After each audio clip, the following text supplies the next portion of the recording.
നമുക്കെല്ലാവർക്കും ഒരുമിച്ച് കൃപാസനം, പ്രത്യക്ഷീകരണ മധ്യസ്ഥ പ്രാർത്ഥന.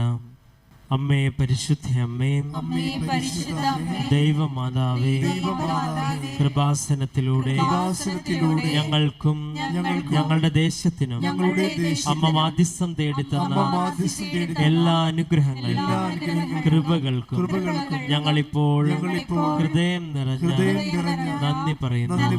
നമുക്ക് സ്തുതിച്ച് പ്രാർത്ഥിക്കാം. ഹല്ലേലൂയ, പരിശുദ്ധാത്മാവിന്റെ അഭിഷേകം. Hallelujah, mahottam mahottam, aradhana aradhana.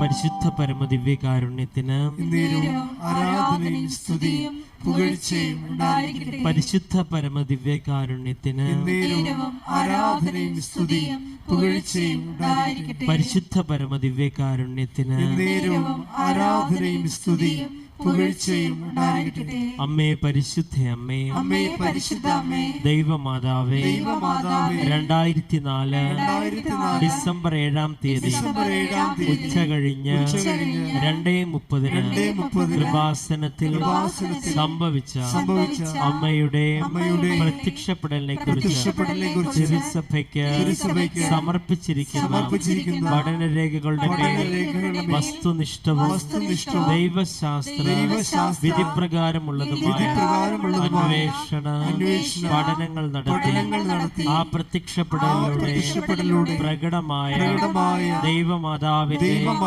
പ്രത്യേക കരുതലും സംരക്ഷണവും വെളിപ്പെടുത്തുന്ന പീഡിതരുടെ ആശ്വാസം, പ്രവാചകന്മാരുടെ രാജ്ഞിയും വാഗ്ദാനത്തിന്റെ പേടകവും പ്രപഞ്ച പ്രകൃതിയുടെ മാതാവുമായ പരിശുദ്ധ അമ്മയുടെ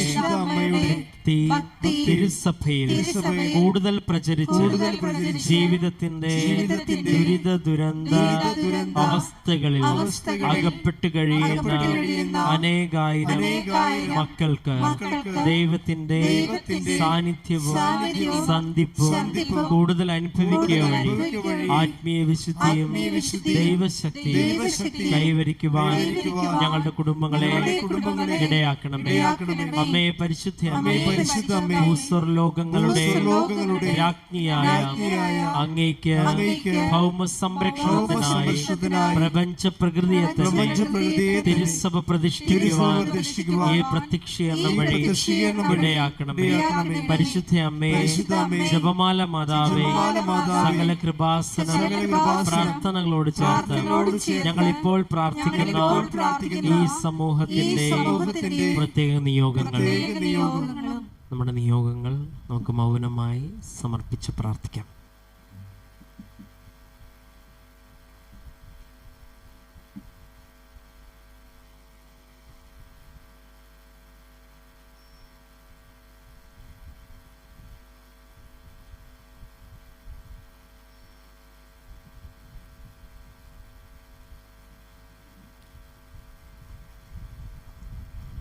അമ്മയുടെ പ്രത്യക്ഷീകരണത്തിന്റെ ഈ അനുഗ്രഹവേളയിൽ ഞങ്ങൾക്ക് സാധിച്ചു തരുവാൻ കനിയണമേ.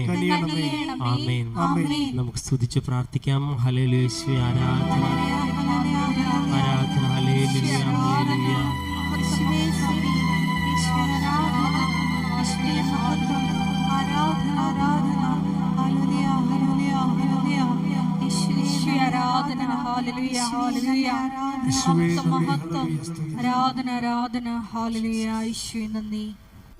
നമുക്ക് ഉടമ്പടി ചെയ്യുന്നവരും ഉടമ്പടി ജീവിക്കുന്നവരും ഇതൊരു അംബിഗ്വസ് ആയിട്ട് ഇതിനകത്തൊന്നുമില്ല. എന്ന് വെച്ച് കഴിഞ്ഞാൽ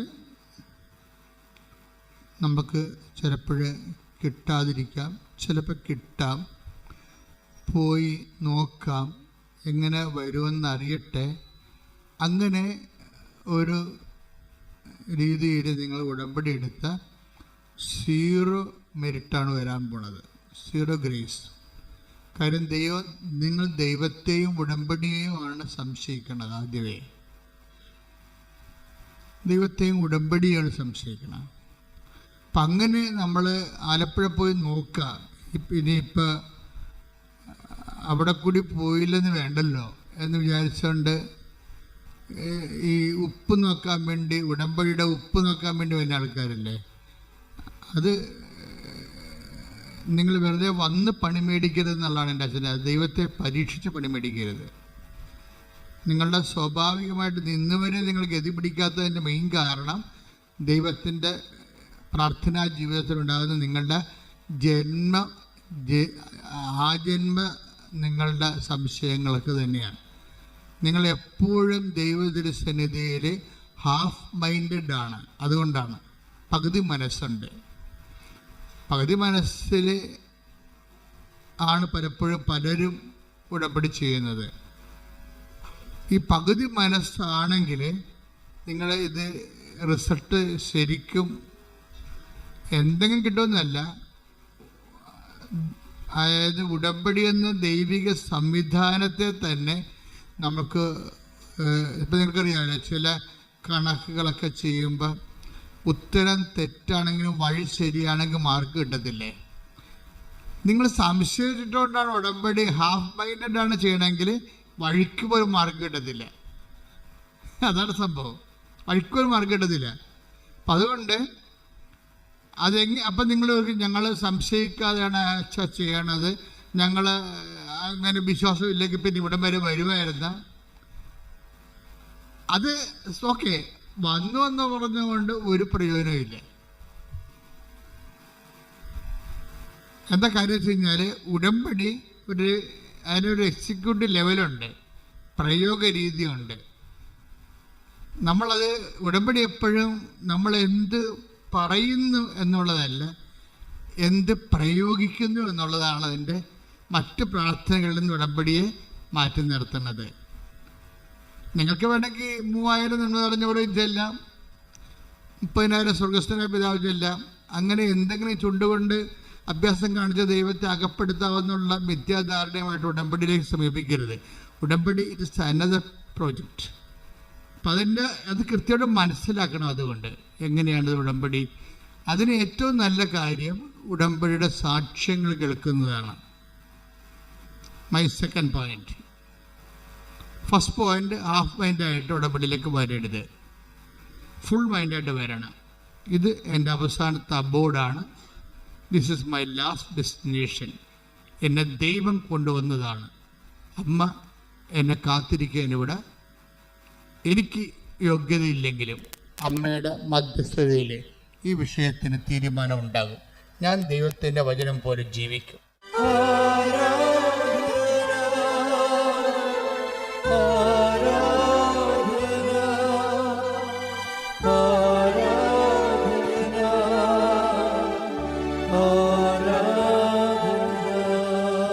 പരിശുദ്ധ പരമദിവ്യകാരുണ്യത്തിന്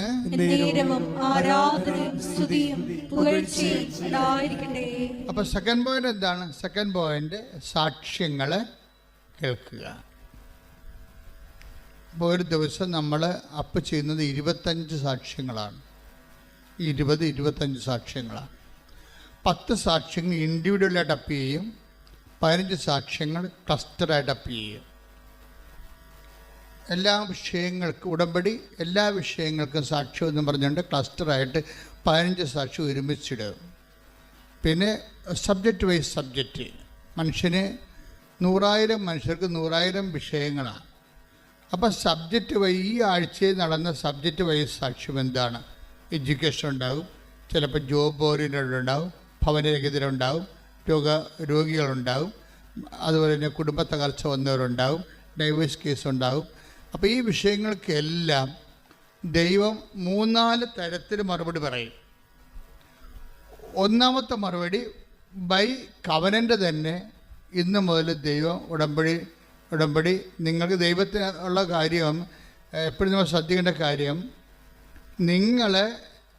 ഇതൊന്ന് ശരിയാകട്ടെ, ഞാനൊന്ന് സെറ്റാകട്ടെ, എന്നിട്ട് ഞാൻ ഉടമ്പടിയിൽ ഫുള്ളായിട്ട് ഇൻവെസ്റ്റ് ചെയ്യാമെന്ന് നിങ്ങൾ പറയും.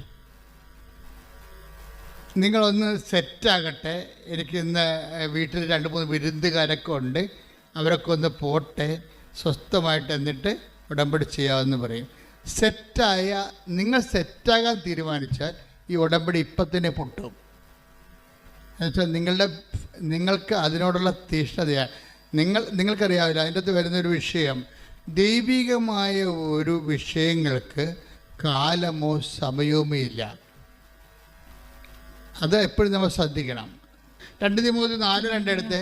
2 തിമോത്തി 4:2 വചനം പ്രസംഗിക്കുക, സാഹചര്യങ്ങൾ അനുകൂലമാണെങ്കിലും അല്ലെങ്കിലും ജാഗരൂകതയോടെ വർത്തിക്കുക. ഒന്ന് പറഞ്ഞേ, വചനം പ്രഘോഷിക്കുക, സാഹചര്യങ്ങള് അനുകൂലമാണെങ്കിലും അല്ലെങ്കിലും. അപ്പൊ ദൈവത്തിന്റെ നടപടിക്രമത്തിന്റെ ഒരു മോഡ് ഓഫ് ആക്ഷൻ ഇങ്ങനെയാണ്. എന്ന് വെച്ച് കഴിഞ്ഞാല് നമ്മൾക്ക് നേരവും കാലവും ഒക്കട്ടെ എന്ന് പറഞ്ഞാൽ ഉടമ്പടി ഒക്കത്തില്ല.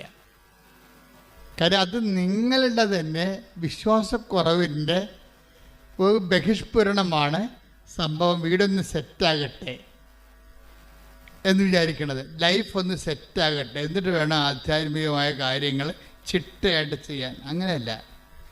നിങ്ങൾ ഇന്ന് ഉടമ്പടി എടുത്താൽ എന്താ പ്രോബ്ലം വെച്ച് കഴിഞ്ഞാൽ, ഇതിൻ്റെ വരാൻ പോകുന്ന ഒരു അക്കിടിയുണ്ട്. അക്കിടി എന്ന് വെച്ചിട്ടുള്ളത്, അത് നമ്മളെ മിക്കവാറും ഒരു 60% പേരും വീഴുന്ന ഒരു ചതിക്കുഴിയാണ്.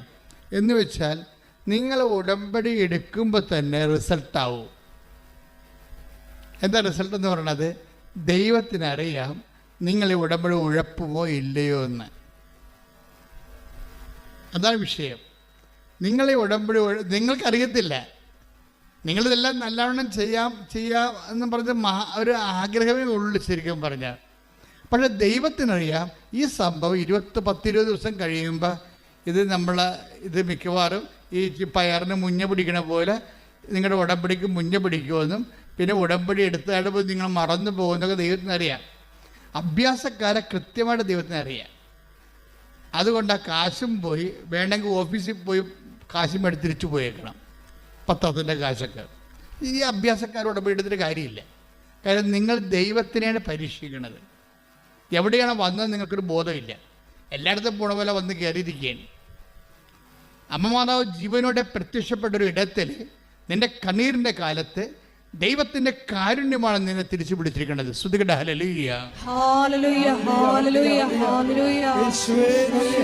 കാരുണ്യത്തിലേക്ക് തിരിച്ചു വിളിക്കുന്ന ദൈവപിതാവിന്റെ സ്നേഹത്തിന് നന്ദി പറയുന്നു.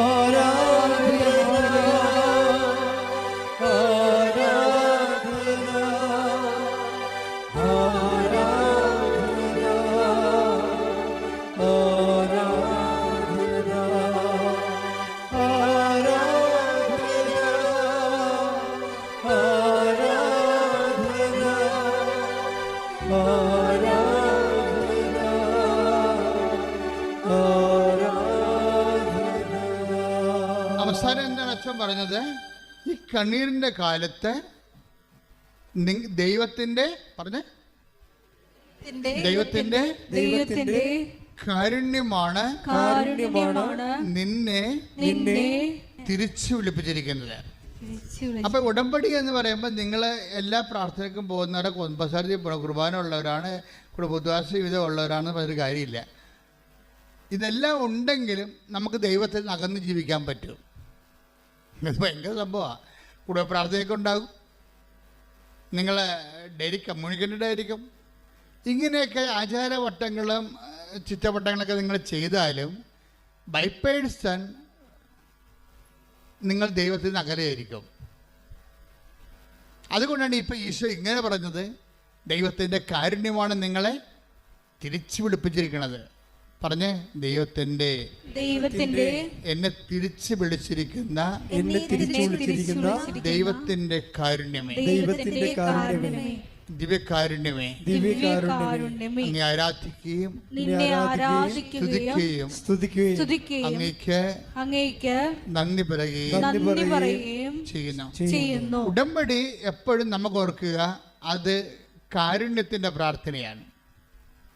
ദൈവം ആരോട് കാരുണ്യം കാണിക്കുന്നത് വെച്ചാൽ നിന്റെ മെരിറ്റല്ല. അവിടെ നീ ഒരിക്കലും ഉടമ്പടി വന്നിട്ട് പറയും ഞങ്ങൾ പ്രഖ്യാപിതമായിട്ടുള്ള പാരമ്പര്യ ക്രൈസ്തവരാണ്, ഞങ്ങൾ കാലാകാലങ്ങളായിട്ട് ദൈവമായിട്ട് ജീവിക്കുന്ന ഭക്തിയുള്ള വിശ്വാസമുള്ള സമൂഹമാണ്. പക്ഷെ once you come to the covenant it is out of mercy. നിങ്ങളത് ഇതൊക്കെ എല്ലാം ഉണ്ടെങ്കിലും നിങ്ങൾക്കിപ്പോൾ കവനന്റിലേക്ക് വരേണ്ട ഒരു അവസ്ഥ വന്നെങ്കിൽ അത് ഒരു ദൈവവിളി എന്നതിനേക്കാൾ ഉപരി ദൈവം നിങ്ങളുടെ കുടുംബത്തോട് കാണിക്കുന്ന കാരുണ്യമാണ്. ഉടമ്പടിയും കാരുണ്യമായിട്ടാണ് കണക്ട് ചെയ്തിരിക്കുന്നത്. അതായത് സങ്കീർത്തനം എടുത്ത്, സങ്കീർത്തനം 92:3 എടുത്ത്, കിന്നരവും വീണയും മീട്ടിയും പ്രഭാതത്തിൽ അങ്ങയുടെ കരുണയെയും രാത്രിയിൽ അങ്ങയുടെ വിശ്വസ്തതയെയും ഉദ്ഘോഷിക്കുന്നത് എത്ര ഉചിതം. പ്രഭാതത്തില് പകല് മനുഷ്യന് ദൈവം നമ്മോട് കാണിക്കുന്നത് കാരുണ്യമാണ്. പകല് രാത്രി ദൈവം നമ്മോട് കാണിക്കുന്നത് വിശ്വസ്തതയാണ്. ഈ ഉടമ്പടി നമുക്ക് 2 പകലും രാത്രിയും, ഡാർക്ക് ആൻഡ് ലൈറ്റ് ഉണ്ട് ജീവിതത്തിൽ, അല്ലേ? ജീവിതത്തിൻ്റെ പകലിലെ പ്രകാശമുള്ളപ്പോൾ നമ്മളുടെ ദൈവം നമ്മോട് കാണിക്കണത് എന്താണ്? കാരുണ്യമാണ്. അപ്പം കണ്ണ് കാണാം, കാര്യങ്ങളൊക്കെ എങ്ങനെ ചെയ്യണമെന്നൊക്കെ അറിയാം, ഏത് പരീക്ഷ എഴുതണം, ഏത് രാജ്യത്ത് പോകണമെന്നൊക്കെ നമുക്ക് കണ്ണ് കാണാം ശരിക്കും. അതാണ് പകലെന്ന് പറയുന്നത്. കാര്യങ്ങളെ കൃത്യമായിട്ട് നമുക്ക് ഐഡിയ ഉണ്ട്. അവിടെ ദൈവം നമ്മോട് ഐഡിയ നമുക്കുണ്ട്. ഏത് സബ്ജക്റ്റ് എടുക്കണം, ഇപ്പോഴ് റിസൾട്ട് വന്നിരിക്കണമാണ്, ഏത് സബ്ജക്റ്റ് എടുക്കണം, ഏത് കോഴ്സ് എടുക്കണം എന്നൊക്കെ നമുക്ക് ഐഡിയ ഉണ്ട്. അത് നമ്മുടെ പകലാണ്. ഐഡിയ നിങ്ങൾക്കുണ്ടെങ്കിലും നമുക്ക് വേണ്ടത് എന്താണ്? അത് നമ്മുടെ മെരിറ്റല്ല. നിങ്ങൾക്ക് ഇന്ന കോളേജിൽ പഠിക്കണം, ഇന്ന രാജ്യത്ത് പഠിക്കണം, ഇന്ന കോഴ്സ് ചെയ്യണം എന്നൊക്കെ നിങ്ങൾക്ക് ഐഡിയ ഉണ്ട്. അതാണ് പകലെന്ന് പറയുന്നത്. നിങ്ങൾക്ക് നിങ്ങളുടെ ജീവിതത്തിൽ എന്ത് ബിസിനസ് ചെയ്യണം, എവിടെ വീട് വെക്കണം, എവിടെ നിന്ന് ലോൺ കിട്ടും, ഇതിനെക്കുറിച്ചൊക്കെ നിങ്ങൾക്ക് already you have A idea. നിങ്ങളുടെ ലൈഫിനെ കുറിച്ച് ഐഡിയ ഉണ്ടെങ്കിൽ സ്വാഭാവികമായി നിങ്ങളോർക്കും എനിക്കിതെല്ലാം ഐഡിയ ഉണ്ടല്ലോ, എനിക്ക് സിവിൽ പോയിൻറ്റ്സ് ആവശ്യത്തിനുണ്ട്, ബാങ്കിൽ നിന്ന് ലോൺ കിട്ടും, അല്ലെങ്കിൽ വിദ്യാഭ്യാസ ലോൺ കിട്ടും. You have an idea. ഈ ഐഡിയ ഉണ്ടെങ്കിൽ അതിനകത്ത് അത് പകലാണ്. നിനക്ക് വ്യക്തമായിട്ട് നിങ്ങൾ കാര്യങ്ങൾ നിൻ്റെ ജീവിതത്തിൻ്റെ ഭാവി നിങ്ങൾക്ക് കാണാൻ പറ്റും. പക്ഷെ അങ്ങനെ കാണാൻ പറ്റുമ്പോൾ നിങ്ങളെ അലസരാകരുത്. കാണാൻ പറ്റിയാലും യു നീഡ്സ് മെഴ്സി. അതാണ് കർത്താവ് പകല്. കിന്നരവും വീണയും മീട്ടിയും പ്രഭാതത്തിൽ അങ്ങയുടെ കരുണയെയും രാത്രിയിൽ അങ്ങയുടെ വിശ്വസ്തതയെയും ഉദ്ഘോഷിക്കുന്നത് എത്ര ഉചിതം. അത് ഉചിതമായ, അതായത് നമ്മളുടെ ജീവിതത്തെക്കുറിച്ച് നമുക്ക് വ്യക്തതയെല്ലാം ഉണ്ട് എങ്കിലും ആവശ്യത്തിന് ആരോഗ്യമുണ്ട്, ആവശ്യത്തിന് സെറ്റപ്പ് ഉണ്ട്, അതുപോലെ തന്നെ ജീവിത രീതികളിലെല്ലാം നിങ്ങളെല്ലാം അറേഞ്ച്ഡാണ്. നിങ്ങൾക്ക് വ്യക്തത ഉണ്ടെങ്കിലും യു നീഡ്സ് മേഴ്സി. ഇവിടെയാണ് നമ്മൾ മുട്ടുകുത്തേണ്ടി വരുന്നത്. ഇപ്പം ചില ആൾക്കാർ മുട്ടുകുത്തി കരഞ്ഞൊക്കെ പ്രാർത്ഥിക്കത്തില്ലേ, ചില ആൾക്കാർ കൈ കേട്ട് നിന്ന് പ്രാർത്ഥിക്കത്തില്ലേ. ഈ ഫിസിക്കൽ പോസ്റ്ററിന്, ആ ഡിസ്പോസിഷന് നിങ്ങളുടെ ഫെയ്ത്ത് റീഡിങ്ങുമായിട്ട് ബന്ധമുണ്ട്. നിങ്ങളുടെ ഭാര്യയ്ക്ക് ക്യാൻസർ ലാസ്റ്റ് സ്റ്റേജ് ആണെങ്കിൽ നിങ്ങൾ കരഞ്ഞ് മുട്ട എന്ന് കർത്താവിനോട് പ്രാർത്ഥിക്കും, ഇല്ലേ? നിങ്ങളുടെ മകന് അത്തരം ഒരു അസുഖമൊന്നുമില്ല, പനിയോ വല്ലതുമാണെങ്കിൽ നിങ്ങൾ നിന്ന് മുട്ട എന്ന് പ്രാർത്ഥിക്കും, ഇല്ലേ? വ്യത്യാസമുണ്ട്. എന്ന് വെച്ച് കഴിഞ്ഞാൽ ദൈവത്തിൻ്റെ തിരുസന്നിധിയിൽ നിങ്ങൾ അനുഭവിക്കുന്ന പ്രശ്നങ്ങൾക്ക് ആനുപാതികമായ ഫിസിക്കൽ ഡിസ്പോസിഷൻ കൊടുത്തു കഴിഞ്ഞാൽ അത് നെഗറ്റീവ് കൗണ്ടിങ് വരും. നിങ്ങളെന്താ ചെയ്യേണ്ടതെന്ന് വെച്ച് കഴിഞ്ഞാൽ ഏത് സാഹചര്യത്തിലും എനിക്ക് വേണ്ടത് മേഴ്സിയാണ്. മനസ്സിലായ? ഏത് സാഹചര്യത്തിലും എനിക്ക് മെറിറ്റില്ല.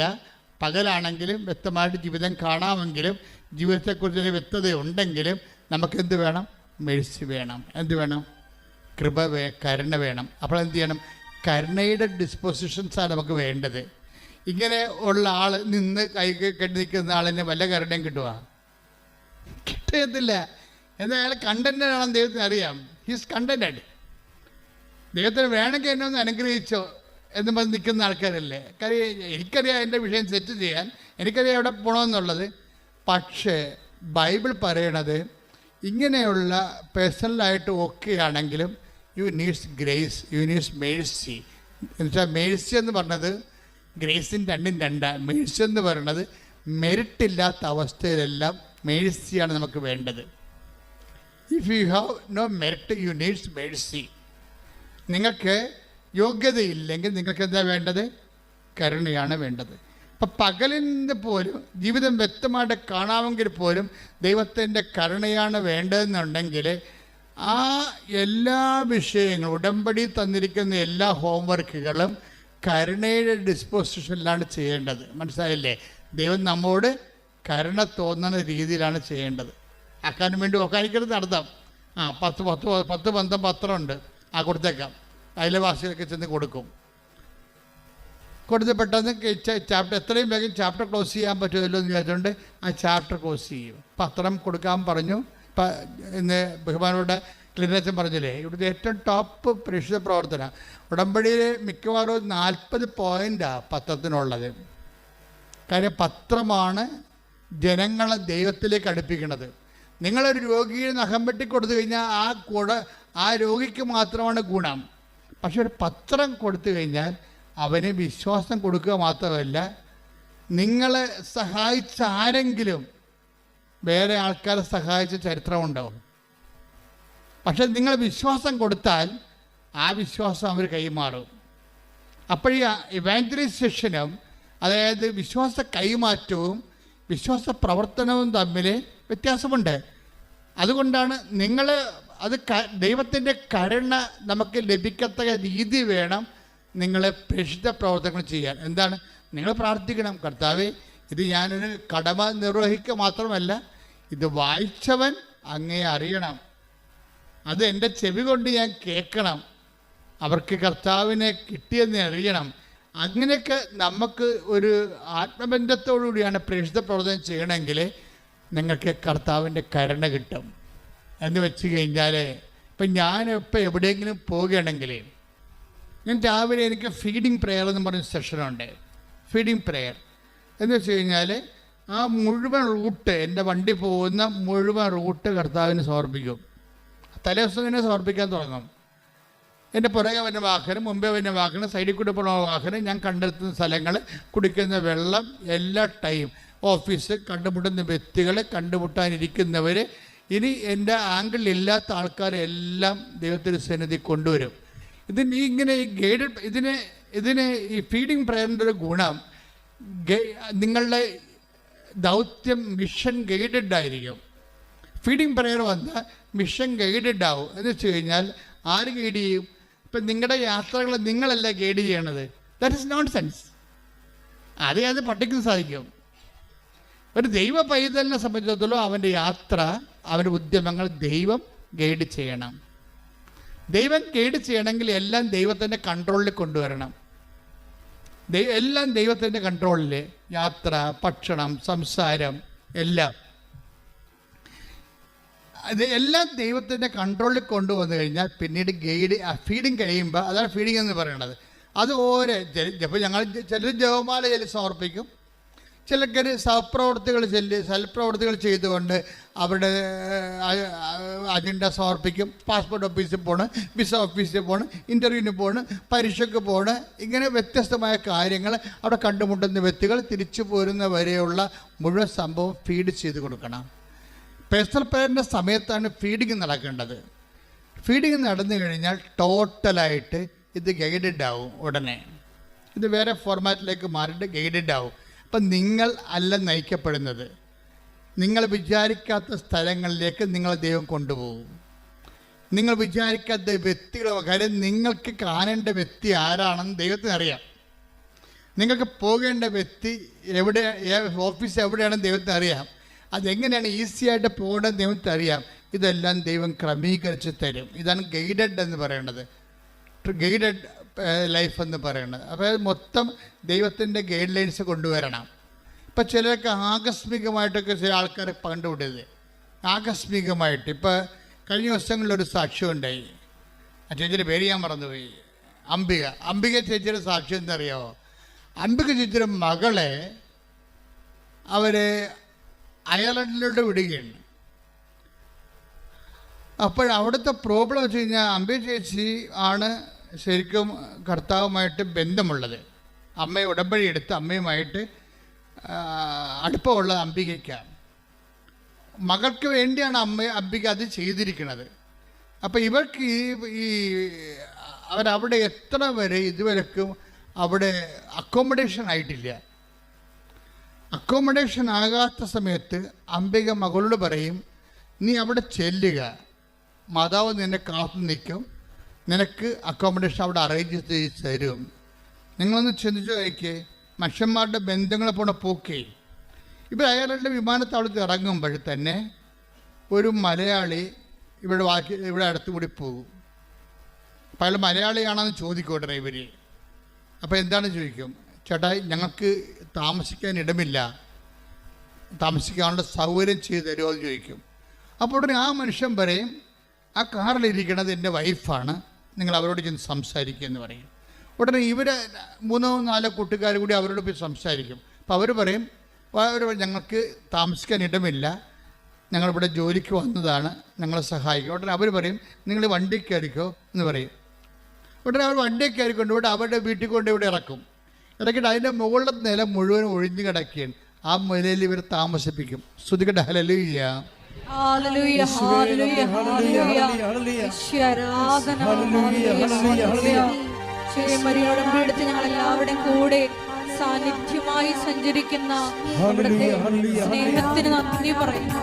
Hallelujah hallelujah.